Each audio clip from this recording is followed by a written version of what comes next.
the great things about a technical college is that students learn to do things that are practical and helpful to other people. If you go to Clover Park Technical College as members of the community, some of you may already know this, you can find a spa.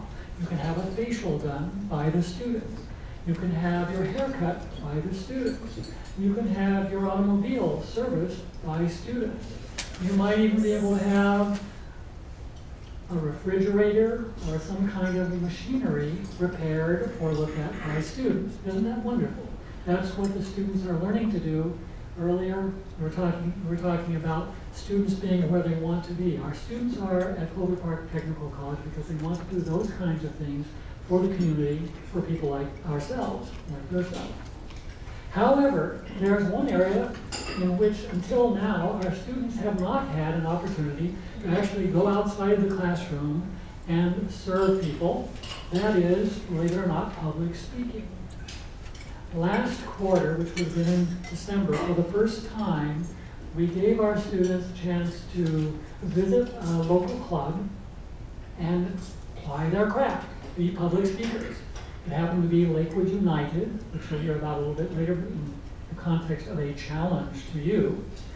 They gave wonderful talks at that point that inspired the people there and gave them the practice that they need to go beyond the public speaking class and the curriculum at the college and become effective in the community, as all of you have seen prior speakers here be.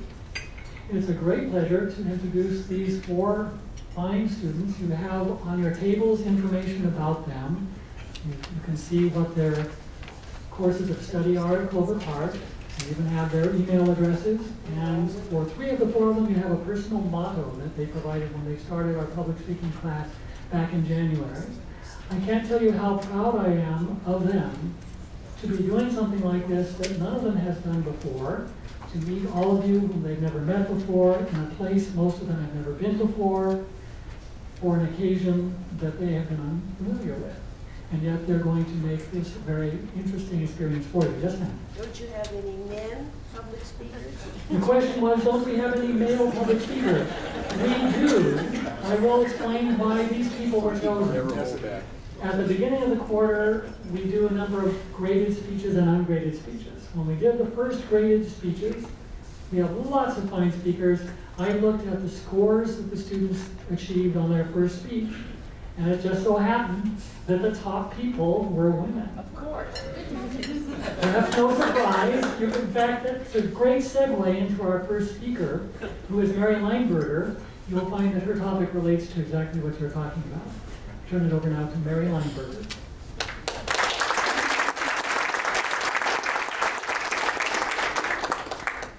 Thank you.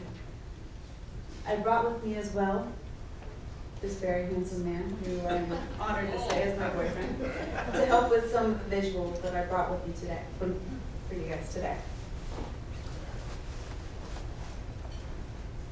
And I forgot my note. Get so excited for the microphone.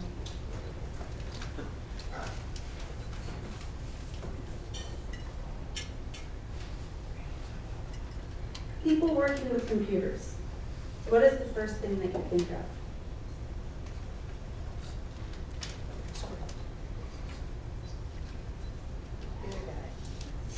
If you could give me one adjective that would describe a computer person, what would it be? Geek. Nerd.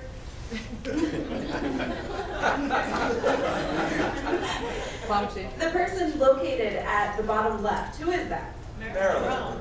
Why?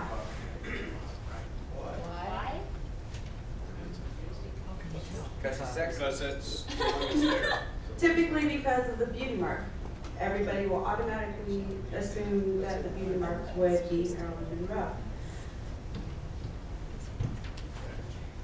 Though the technology field was originally created by a woman, and is completely increasing, the degree in computer science is rapidly declining that women want to get a bachelor's degree in. Throughout this speech, I'll be going over the benefits of having a woman in the IT field, possibilities of the decline, and how we can help women be more interested in computers. I have brought with me today a great deal of statistics, facts, and my own opinions. on how we can help this situation along. Communication.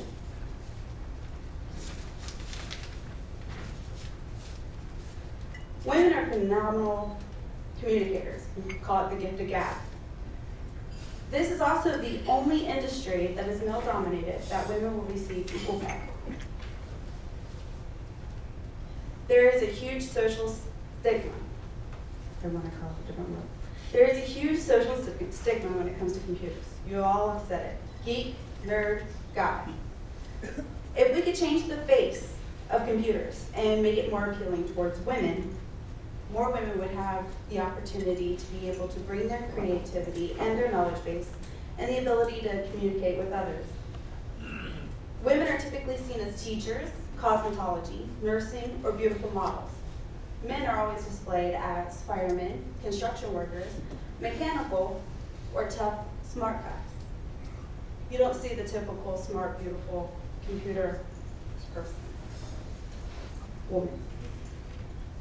In schools, there's lack of information as to what the computer industry will provide. People automatically think of computer programming.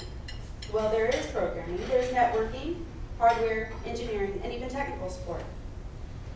Women can bring the benefits of communication creativity just as much as the face of Marilyn Monroe and the typical computer geek brought to the Geek Squad. Marilyn Monroe also brought hair dye. We can bring these things together with increasing awareness in schools and putting a new face to computers. I'm sure that some of you may be shocked by some of the information I brought today. I may have hit home for a few people who can see how someone's life could have been changed if more information was available. Talent lies in everyone. It is unfortunate how great talent can be overlooked by simply gender stigma. The benefits of having a woman handling a situation with a computer could affect the user's life. If we recognize the decline of women choosing this as a career and open up a new world with new possibilities, giving a new face of computer to a different view as people benefits from knowledge, communication, and creativity. Thank you.